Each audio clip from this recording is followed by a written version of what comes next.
우리 주님께서 당신이 이 땅에 오신 목적을 이 세상에, 이 땅에 불을 던지기 위해 왔다. 그렇게 말씀을 하셔요. 땅에 불을 던지러 왔다.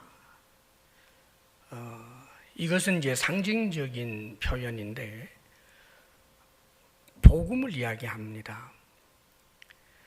우리 주님께서 이 땅에 오신 것은 복음의 불을 말하자면 이 땅에 던지기 위하여 오신 분이죠. 그렇기 때문에 주님이 원하시는 것은 이 불이, 이 복음의 불이 온 땅에 두루 편만하게 그렇게 활활 타오르기를 우리 주님은 원하시지요. 자, 그런데 왜 그러면 주님께서 복음을 이렇게 불로 표현하셨을까? 이 상징어를 쓰신 이유가 뭘까? 사실은 복음은 그 자체로 그것은 구원의 불이면서 동시에 심판의 불이기 때문입니다. 복음을 우리가 듣고 믿게 되기까지에는 단순히 그것이 좋은 소식이기 때문에 사람이 믿는 게 아니에요. 복음이 복음 되려면은 거기는 반드시 성령의 불, 즉 불세례를 받아야 되는 거지요. 성령의 역사가 없고서는 복음이 복음되지를 못합니다. 그렇기 때문에 전날에 세례 요한도 말하기를 내 뒤에 오시는 메시아 그가 오면 나는 지금 물로 세례를 주지만 내 뒤에 오시는 분은 불과 성령으로 너희에게 세례를 주리라 라고 말씀하셔요. 그렇죠. 주님께서 그렇게 원하시던 온 세상이 이 불 붙게 되는, 복음의 불이 붙게 되는 일은 결국은 성령의 역사로 나중에 일어나기 시작하지요. 예수님이 부활 승천하시고 난 다음에 교회가 시작이 될 때 그 교회의 시작은 성령과 더불어 되었어요. 그 성령의 강력한 임재와 더불어서 놀랍게도 그렇게 비겁했던 예수님의 제자들이 그 마음 속에 뜨거운 불을 담고 그리고는 온 세상을 향하여 복음 증거자가 되는 것이 성경에 등장합니다. 그 이후로 계속하여 이 복음의 불길은 번져갑니다. 그렇기 때문에 이 불로 묘사를 해주셨고요. 그 다음에 또 한 가지는 이것은 복음은 그 자체가 심판의 불이기도 한 거예요. 구원이라고 하는 것은 결국은 어디로부터의 구원이에요. 구원을 이야기한다라고 말할 때 그것은 영원한 지옥 형벌, 인간이 가지고 있는 가장 근본적인 비참에서부터의 구원이라는 말이죠. 그런데 이 복음은 그 복음 자체가 예수 그리스도를 믿으면 좋게 된다, 안 믿으면 뭐 할 수 없고가 아니에요. 이 복음은 구원의 불이면서 동시에 심판의 불이에요. 믿지 아니하면 믿지 아니하는 이에게 정죄가 따라오고 그에게는 결국 영원한 지옥 형벌이 따라옵니다. 지옥불이란 말이지요. 그렇기 때문에 성경에서 이렇게 표현해 주지요. 요한복음에 보면 아들을 믿는 자에게는 영생이 있고 아들에게 순종하지 아니하는 자는 영생을 보지 못하고 도리어 하나님의 진노가 그 위에 머물러 있느니라. 믿지 아니하는 자는 하나님의 독생자의 이름을 믿지 아니하므로 벌써 심판을 받은 것이니라. 이 심판은 정죄를 의미해요. 이미 이 선고가 떨어졌다 그 말이에요. 그러면 나중에는 형벌이 따라오잖아요. 그게 지옥이에요. 그렇기 때문에 복음은 구원의 불이면서 동시에 이 심판의 불이기도 한 것입니다. 그렇기 때문에 주님께서는 당신이 복음을 이 땅에 던지러 왔다, 즉 구원의 불 또 이 심판의 불을 이 땅에 던지기 위하여 오셨노라고 말씀하시면서 특별히 내가 이 일을 하기 위하여 왔다라고 표현합니다. 내가 불을 땅에 던지러 왔노니 라고 말씀하셔요. 내가. 자, 이것은 의도된 말씀인데 우리 예수님께서 성경에 이미 예언하고 있는 메시아다, 그리고 성경에서 이미 예언되어 있는 심판주다라고 하는 것을 스스로 말씀하시는 거예요. 당신을 증거해요. 세례 요한이 자기 자신을 심판주라고 말한 적이 없어요. 그런데 예수님은 그렇게 말씀합니다. 말라기 3장 2절에 보면 그가 임하시는 날을 누가 능히 당하며, 그가 임하시는 날, 즉 메시아가 임하는 날이에요. 그런데 이 메시아가 임하게 되면 어떻게 되느냐? 그가 나타나는 때에 누가 능히 서리요? 그는 금을 연단하는 자의 불과 표백하는 자의 잿물과 같을 것이니라. 심판주로 묘사하지요. 메시아는 단순히 이스라엘만 좀 잘되게 하는 존재가 아니란 말이에요. 그분은 심판주예요. 세례 요한도 이야기합니다. 그는 성령과 불로 너희에게 세례를 주실 것이요. 그러면서 이어서 하는 말이 손에 키를 들고 자기의 타작 마당을 정하게 하사 알곡은 모아 곡간에 들이고 쭉정이는 꺼지지 않는 불에 태우시리라. 지금 주님은 당신이 불을 던지러 온 메시아다. 당신이 구원의 불, 당신이 심판의 불을 던지러 온 메시아다. 구원케 하는 메시아며 심판하는 심판주다라고 하는 것을 스스로 강력하게 말씀하고 있는 것입니다. 그러면서 주님께서는 이 복음을 위하여 당신이 지불해야 될 그 대가가 얼마나 엄청난 것인지에 대하여 말씀해 주고 있어요. 50절 말씀인데, 나는 받을 세례가 있으니 그것이 이루어지기까지 나의 답답함이 어떠하겠느냐 그래요. 복음의 불을 던지러 오셨다라고 말씀하시면서 이 복음을 위해서 당신이 지불해야 할 대가가 있다는 거예요. 그것이 마실 잔이라고 표현하는 것이죠. 우리는 잘 압니다. 예수님이 지불하는 대가, 마실 잔이 뭐예요? 그것은 처절한 십자가의 고난이고 죽음이에요. 사랑하는 여러분, 우리가 복음을 받을 때 그 거저받는 은혜라고 그래요. 맞아요, 여러분. 우리는 우리의 공로로 그 복음의 은혜를 누리는 사람들이 아닙니다. 오직 믿음으로 우리는 거저 그 은혜를 받게 되는 거예요. 은혜를 요구하면, 은혜를 요청하면, 그러면 하나님께서 거저 주시는 선물이 이 복음으로 말미암은 구원이란 말이죠. 그러나 여러분 기억하십시오. 그렇다고 해서 우리에게 주어지는 이 구원의 은혜가 값싼 은혜인가? 아닙니다, 여러분. 우리 주님이 엄청난 대가를 지불했어요. 주님이 도대체 누군데요? 그분은 창조주 하나님 아니십니까? 하나님이 사람이 되시는 비용을 지불해요. 사람이 되실 뿐만 아니라 그분이 인간의 모든 죄를 대신 짊어지는 대속 제물이 되어서 십자가에 못 박혀 죽어요. 그 순간은 하나님 앞에서 죄인이 되는 순간이에요. 죄인으로서 죽는 거예요. 우리 예수님은 영원 전부터 영원까지 하나님과 절대로 분리될 수 없는 분인데, 잠시 죄인이 되어 하나님 앞에 원수가 되는 그 순간이 십자가 죽음이에요. 그래서 주님이 십자가에서 외치지 않습니까? 엘리 엘리 라마 사박다니, 나의 하나님 어찌하여 나를 버리시나이까.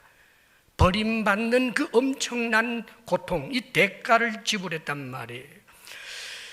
이것 때문에 주님께서 답답함을 느끼고 아직까지 그 일이 다가오지 않았는데도 주님께서는 이 문제가 엄청난 고통이었다라고 하는 것을 토로해 주고 있습니다.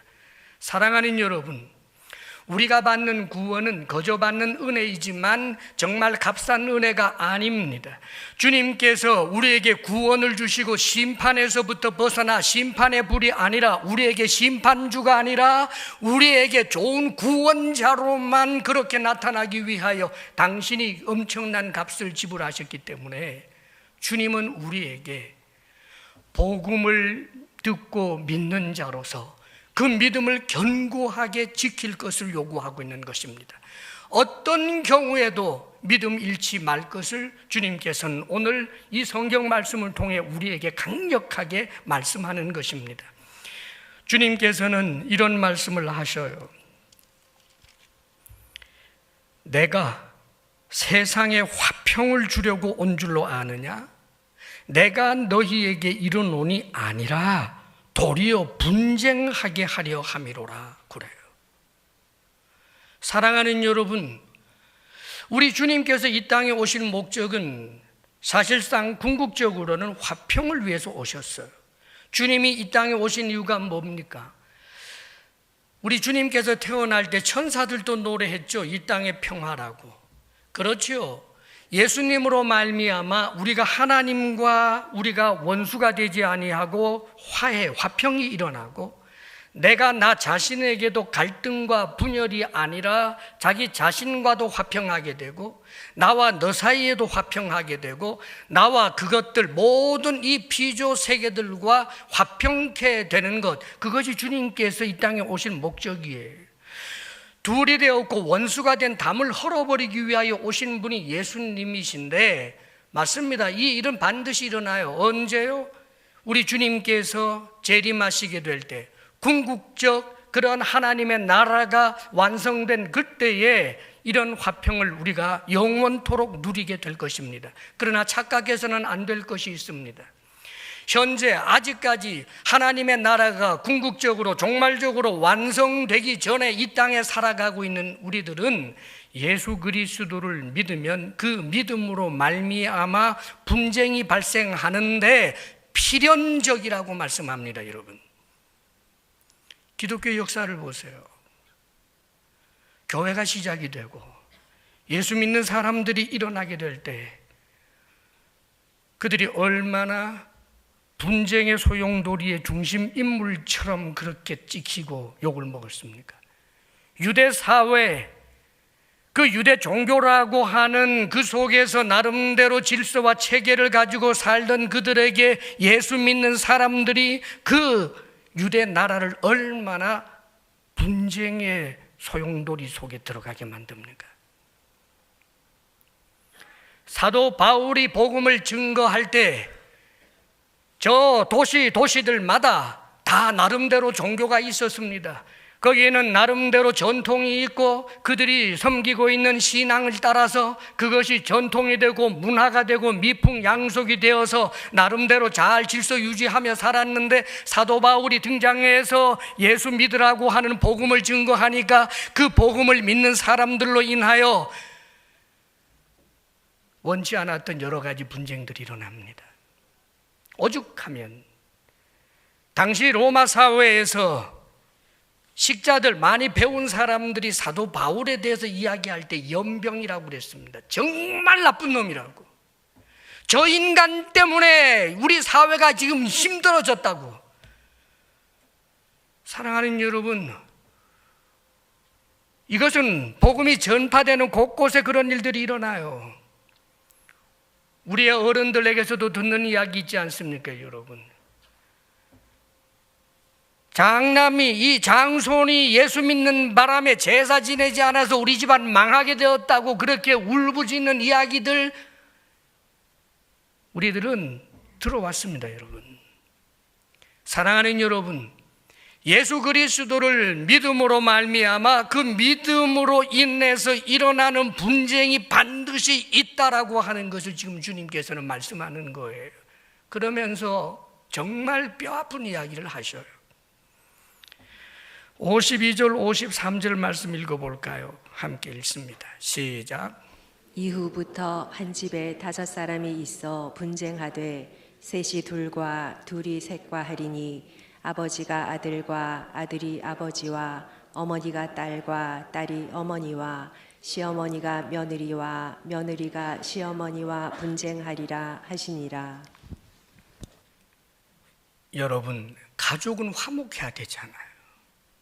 부부가 서로 사랑하고 아버지와 아들과 화평을 이루고 딸과 어머니, 시어머니, 며느리, 이 가족이라면 반드시 화평해야 되지 않아요? 정말 어떤 대가를 지불해서라도 가정의 화평은 지켜야 되는 것 아닙니까? 그런데 이게 웬 말이에요? 주님께서 던져준 이 복음으로 말미암아 가정에서 분쟁이 일어난다는 것을 말씀하고 있단 말이에요. 심지어 마태복음에서는 원수가 집안에 있다라고까지 표현을 합니다. 지금 주님께서는 무엇을 말씀하시는 것입니까?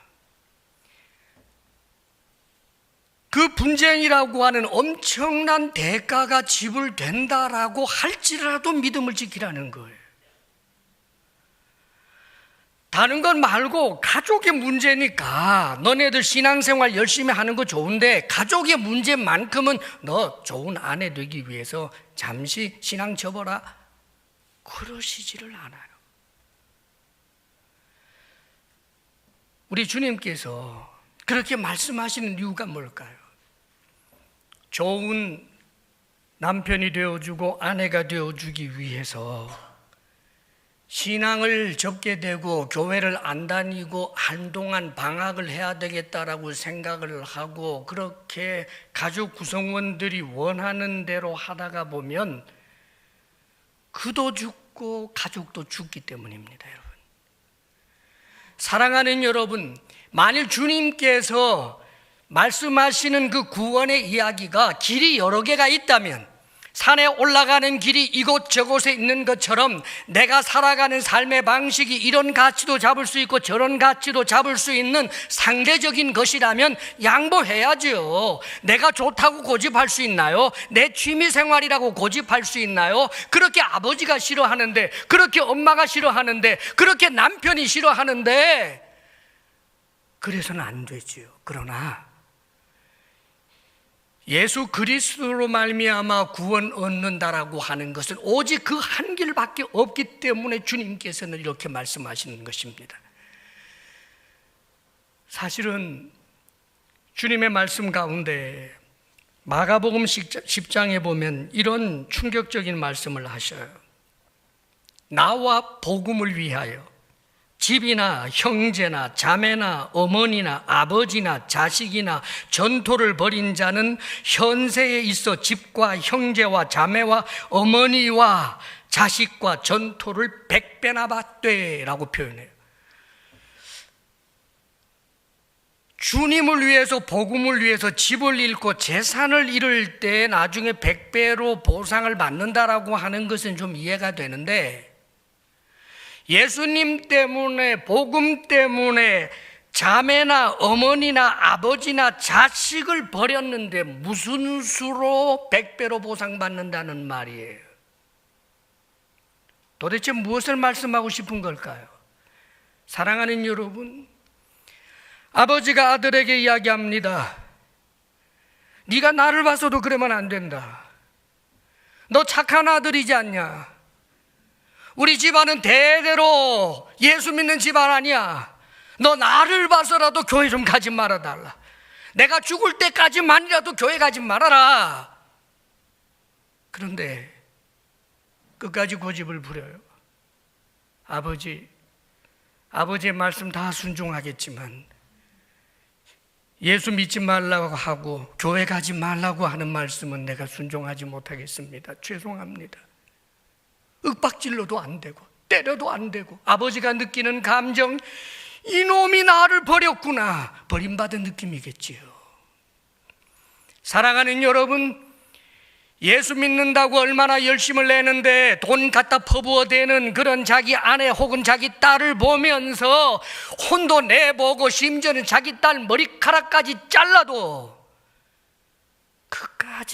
끝까지 예수 믿고 교회 가는 그런 딸을 보고 아내를 볼 때 그 남편이, 그 아빠가, 그 엄마가 자신이 버림받았다는 생각이 들 것입니다.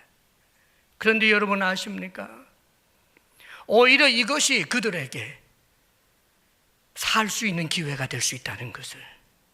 사랑하는 여러분, 아무리 윽박지르고 아무리 혼을 내도 계속하여 예수 그리스도를 믿으며 다른 어떤 것에 대해서는 양보하고 맞아도 때려도 어떤 일이 있어도 끝까지 그 믿음을 지켜내는 그 아내, 그 남편, 그 아들, 딸을 보면서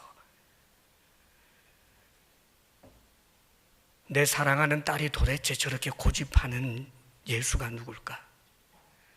내 아내가 저렇게 목숨까지 바치면서 믿으려고 하는 예수가 누굴까? 그들의 마음속에 성령의 역사가 일어날 수 있는 것입니다. 여러분, 사랑하는 여러분, 좋은 남편 되겠다고, 좋은 아내 되겠다고, 잠시 그래 당신이 원한다면 내가 신앙생활 잠시 안 할게, 교회 이 가정의 화평을 내가 먼저 생각할게, 시간이 조금 지나고 난 다음에 그 끝은 어떨 것 같습니까? 여러분, 주님께서 이것을 경고하고 있는 것입니다. 어떤 경우에도 내 목숨을 잃는다고 해도 지켜야 하는 것은 믿음입니다. 여러분, 주님께서 계속해서 말씀하시기를 비유의 말씀까지 들어서 더욱더 신앙생활 잘할 것에 대해서 강력하게 말씀하고 있어요. 54절 55절에 보면 주님께서 이런 비유의 말씀을 듭니다. 54절 55절 함께 읽어볼까요? 시작.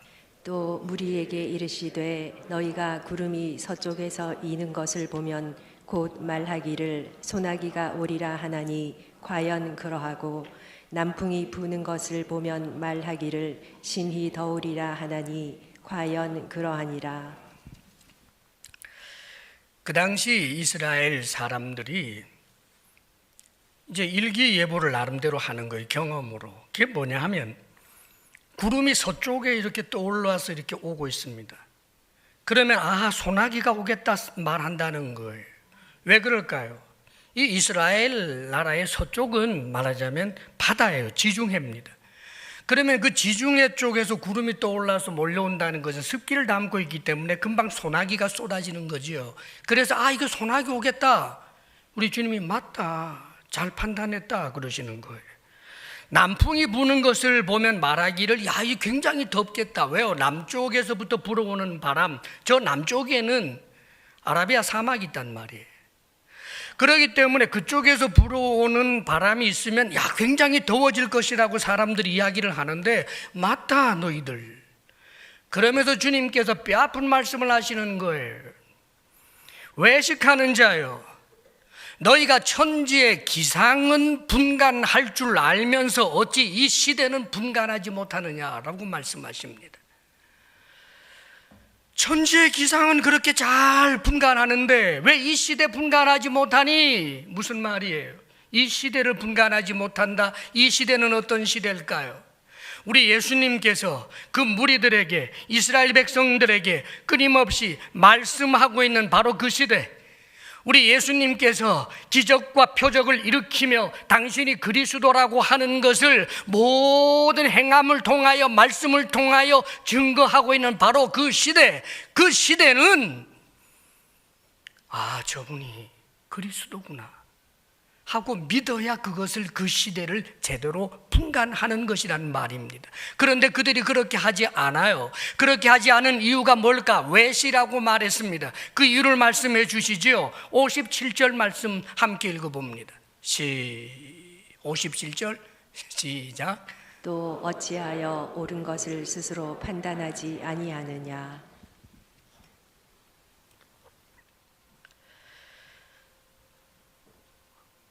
외식하는 자라고 말씀하시면서 어찌하여 옳은 것을 스스로 판단하지 아니하느냐. 자, 우리 예수님께서 수많은 이스라엘 백성들 앞에서 말씀하십니다. 그러면 그들이 들으면서 이것은 바리새인들의 가르침과 서기관들의 가르침과는 달리 굉장한 권위가 있네, 내 마음이 뜨거워지네 하는 그런 엄청난 말씀을 그들이 듣습니다. 예수님께서 엄청난 기적과 표적을 행하십니다.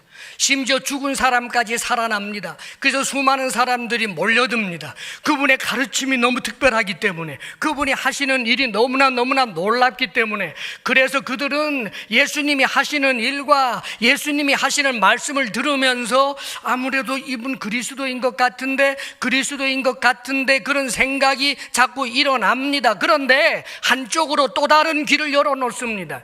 바리새인들이 하는 말, 세상의 학자라고 하는 이들이 하는 말, 이 대단하다고 하는 사람들이 하는 말들이 있습니다.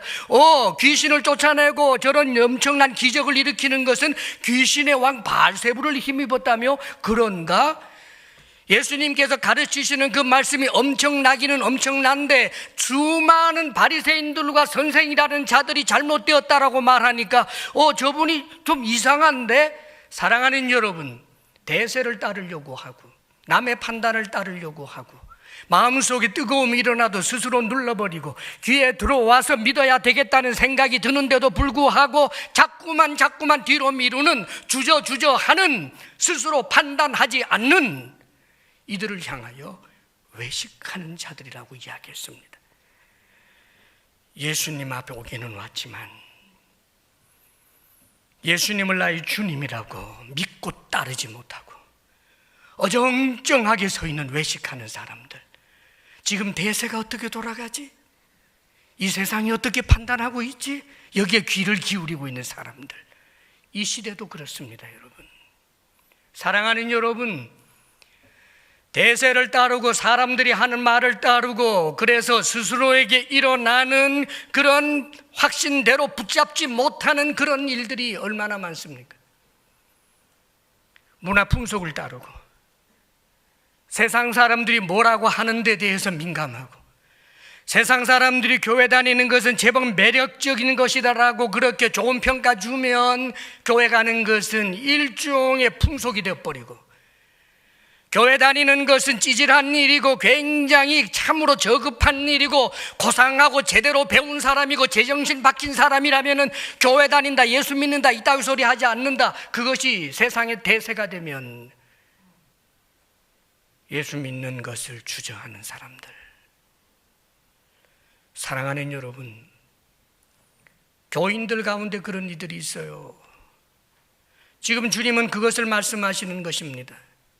예수님 앞에 오기는 와서 무리를 이루었지만 주님 앞에 주님을 믿겠습니다 결단하지 못하는 사람들, 교회는 다니긴 다녔는데 어정쩡하게 엉덩이 뒤로 빼면서 이쪽에 귀 기울이고 저쪽에 귀 기울이면서 다녔는데 보니까 요즘은 교회 다녀서는 유익 볼 것 하나도 없다라고 판단이 되면 뒤로 빠져버리는 외식하는 자들.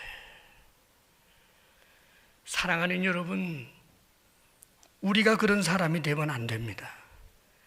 사랑하는 여러분, 언젠가 한국 사회에도 교회가 제법 매력적인 때가 있었어요. 그래서 사람들이 종교란에다가 종교가 뭐냐라고 물으면 교회 다니지 않아도 기독교라고, 특별히 여성들은 거의 그렇게 썼어요. 좀 착해 보이는 이미지.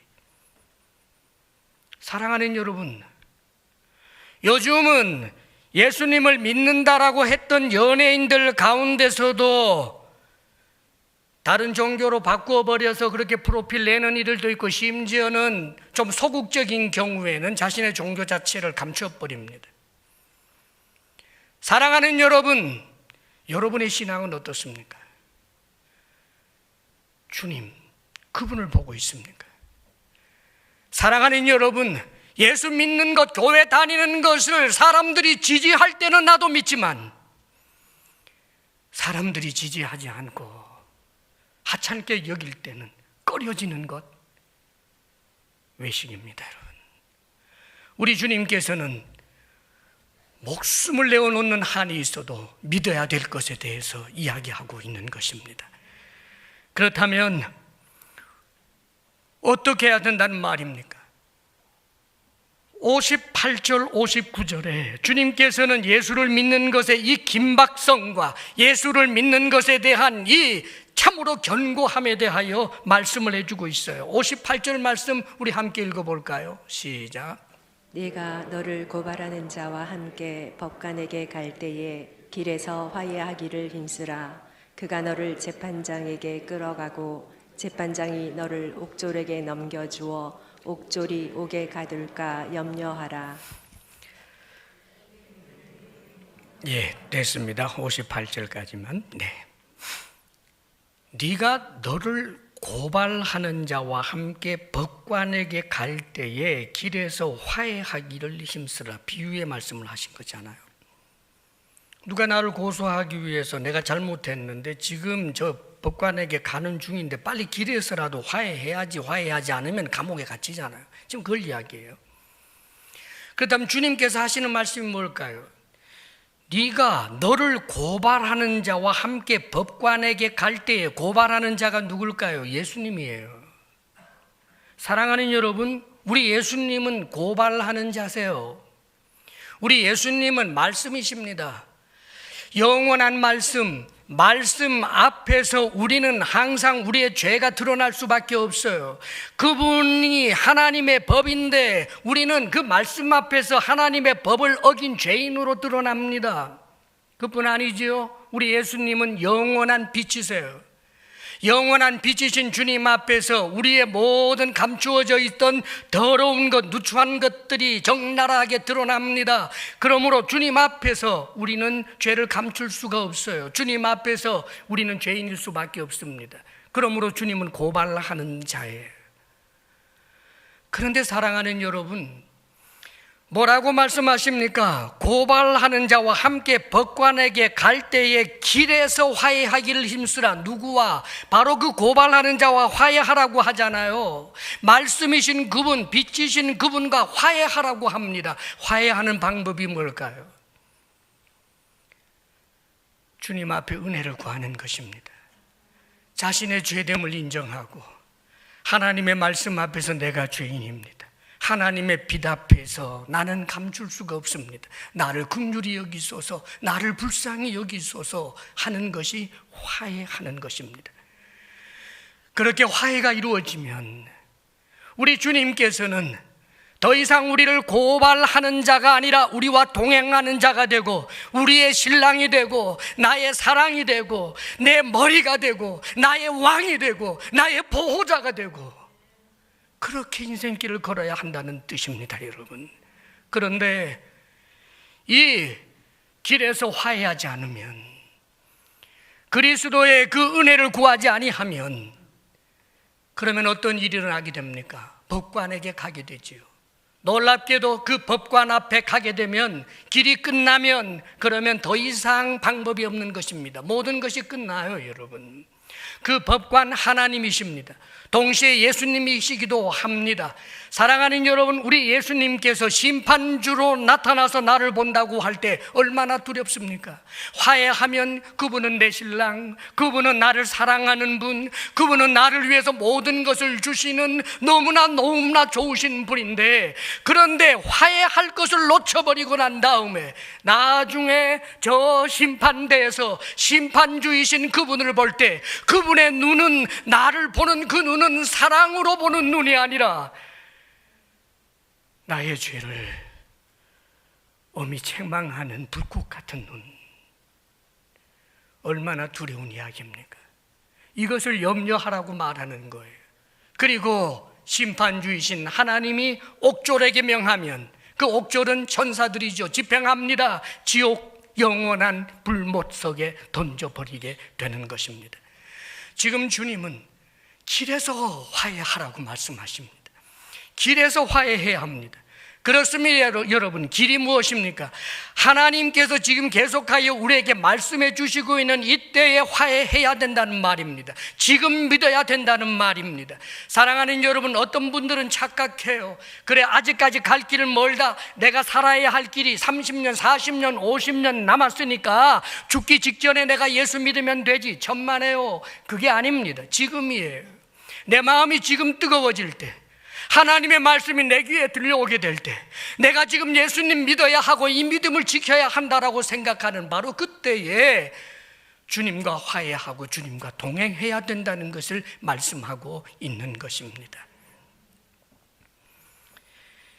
이 지옥의 무서움에 대하여 59절이 이렇게 묘사해 주고 있습니다. 59절 함께 읽습니다. 시작. 내게 이르노니 한 푼이라도 남김이 없이 갚지 아니하고서는 결코 거기서 나오지 못하리라 하시니라.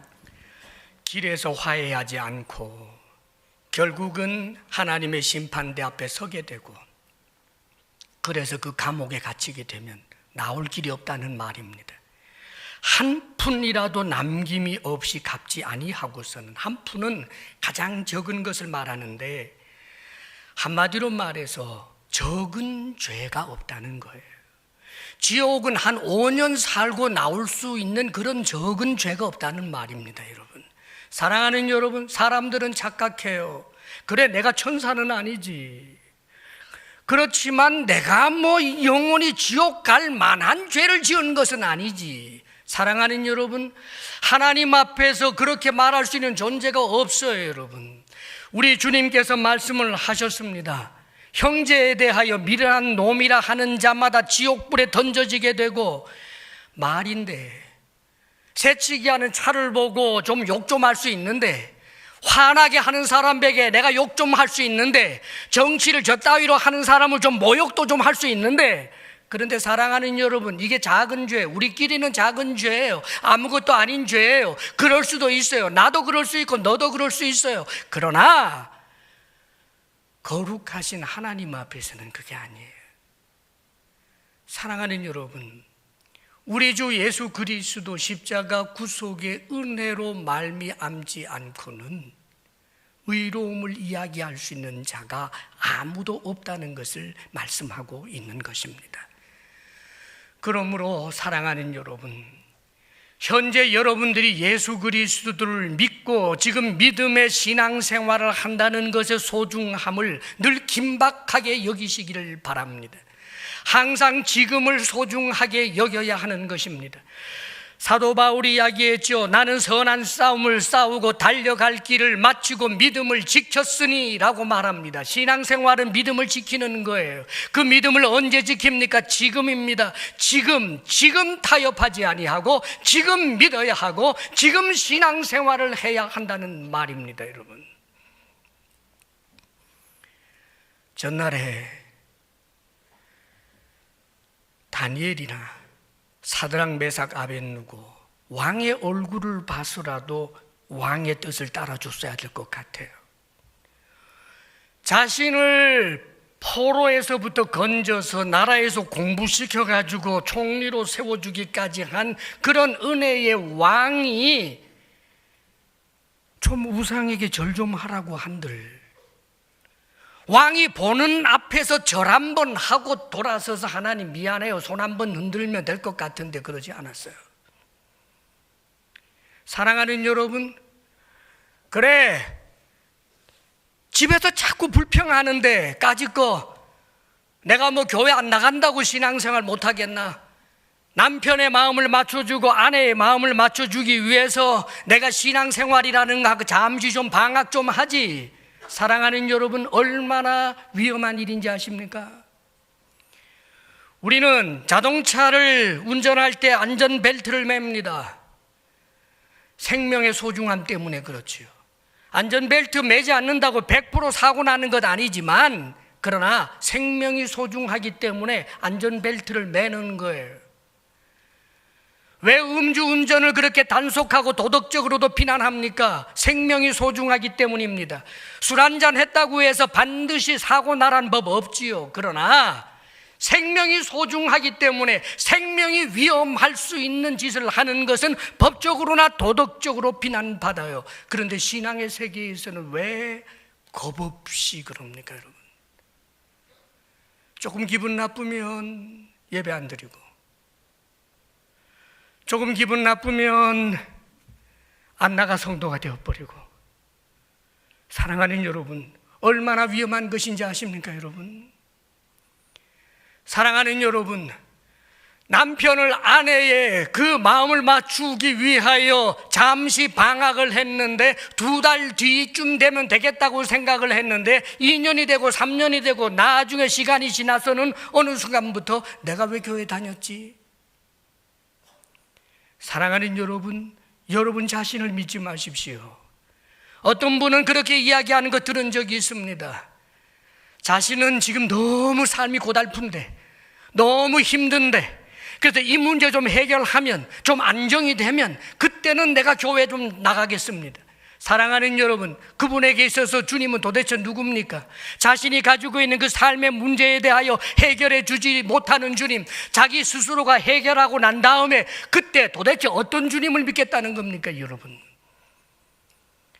힘들기에도 주님을 찾고, 어렵기에도 주님 앞에 나아가고, 주님 앞에 울고, 주님 앞에 메어 달리고, 목숨을 걸고 예배를 드리고, 그러면서 이 문제가 해결될 때 그 주님께 영광을 돌릴 수 있는 것이지.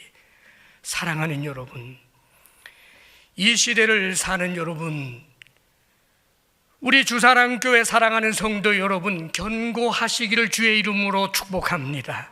여러분의 믿음의 긴박성 지금입니다. 지금 믿고 지금 신앙생활을 성실하게 해야 하는 것입니까? 왜 우리가 예배를 드립니까? 왜 우리가 성경을 읽고, 왜 기도를 하고, 왜 소그룹을 가지고 왜 그렇게 합니까, 여러분? 사랑하는 여러분, 한번 예배 빠졌다고 바로 지옥 가기 때문에 그런 건 아니에요. 위험합니다. 주님 앞에 서는 그날까지 최선의 경주, 그것을 주님께서는 우리에게 요구하고 있는 것입니다. 믿음으로 살고 승리할 수 있기를 주의 이름으로 축원합니다. 기도하겠습니다. 아버지 하나님, 우리 주사랑교회 주께서 사랑하시는 성도들을 지켜 주옵소서. 이 시대에 연약한 모든 성도들을 지켜 주옵소서.